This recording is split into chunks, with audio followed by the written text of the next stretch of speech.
guys, I'm Luke with Gingerbread Man Running Company, and this is a different kind of shoe review Friday.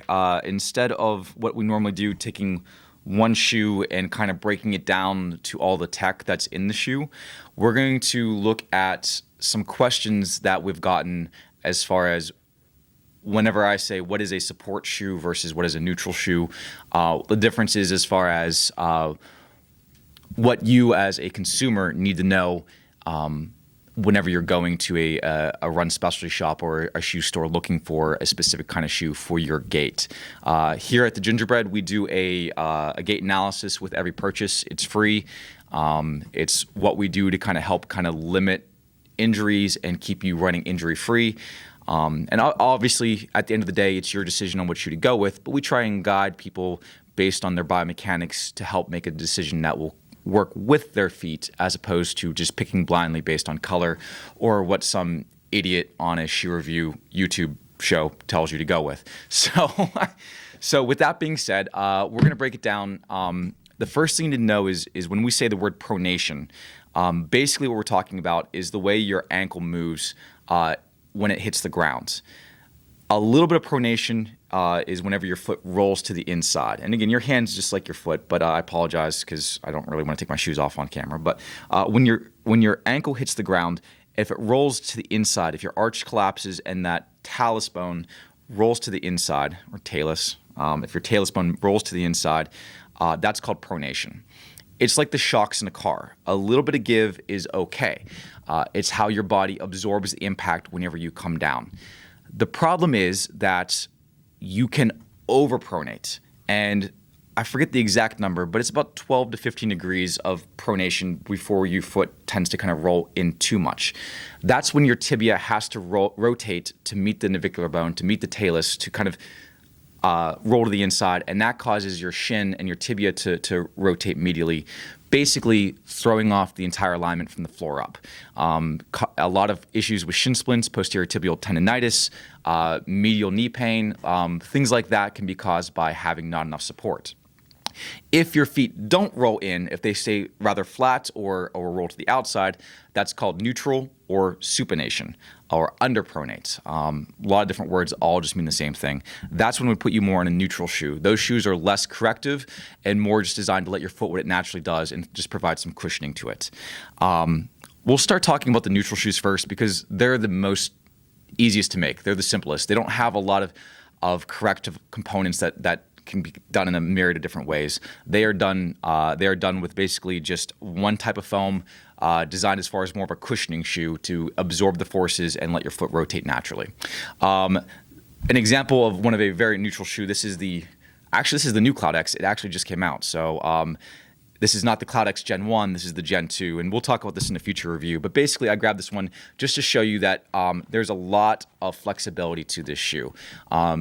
Because this is more of a kind of a cross-trainer shoe / running shoe, it doesn't have a lot of support through the arch. It lets your foot do what it's going to do naturally and kind of go from there. There are more sturdy neutral shoes, so if you're not sure or you have a orthotic, they do have shoes such as the 840 by New Balance, which are called a straight last neutral shoe. And what a straight last basically means is that underneath the arch, this is more straight than it is curved. It doesn't kind of curve in looking like a foot. It's a little bit more straight. And you can see there's a little bit of curve, but a little bit more straight from heel to ball of the foot. So there's a lot more support underneath the arch. There is no medial post. This is all one type of foam. No density wedge, no medial post. It is all one type of foam. But there's a lot of ground contact, giving it some inherent stability without having any kind of correction. This one does not flex at all. And the other aspect of a straight last neutral shoe is you're going to get a very stiff heel. And again, this heel cup, not flexible, very sturdy. And again, that's designed to kind of hold that calcaneus and talus bones in place so that they don't rotate and pronate underneath your body weight. Another thing a straight last shoe will have is typically a very thick liner so that when you pull this out, an orthotic can fit in here a little bit easier. So if you do wear an orthotic, these guys are good for that because the support can come from the custom-made orthotic that you get from your podiatrist instead of from the shoe itself. However, if you need some support, if you pronate, my wife is a huge over-pronator. But if you pronate and your feet kind of collapse whenever you're barefoot and they roll to the inside, the shoes can help you without having to spend the $200 to $500 for a custom orthotic in a couple different ways. The most common and the one that's been going on the longest is by putting a medial post underneath the arch. And it's kind of hard to see because this is all the same color. But if you look underneath the arch of the Hurricane by Saucony, you'll notice this plastic wedge. It doesn't have to be plastic. It's, for a long time, has just been a dew density foam that's made of EVA or just a denser version of the same foam. But what that is a wedge that extends into the shoe so that whenever your foot tends to roll inwards, that stiffer part kind of acts like a wall or a buttress and kind of keeps your foot from rolling in.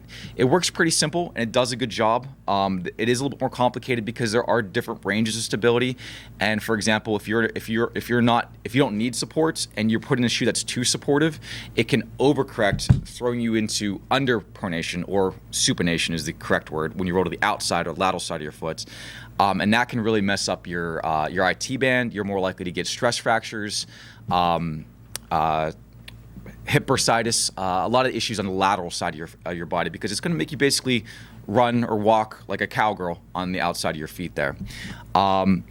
Medial post is the most traditional way. It can be done in a couple different options.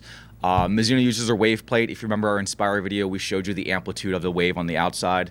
Hoka uses an R-Mat J-frame wedge. So same idea, just J-shaped instead of a medial post. And if you remember our Adrenaline review or our Ravenna review, Brooks uses their guide rails, which again gives you that kind of support without overcorrecting too. So basically, to simplify everything, there are typically two types of shoes, and again, I'm oversimplifying, but there's basically neutral or support. Neutral is sometimes called cushioning. Support is sometimes called stability.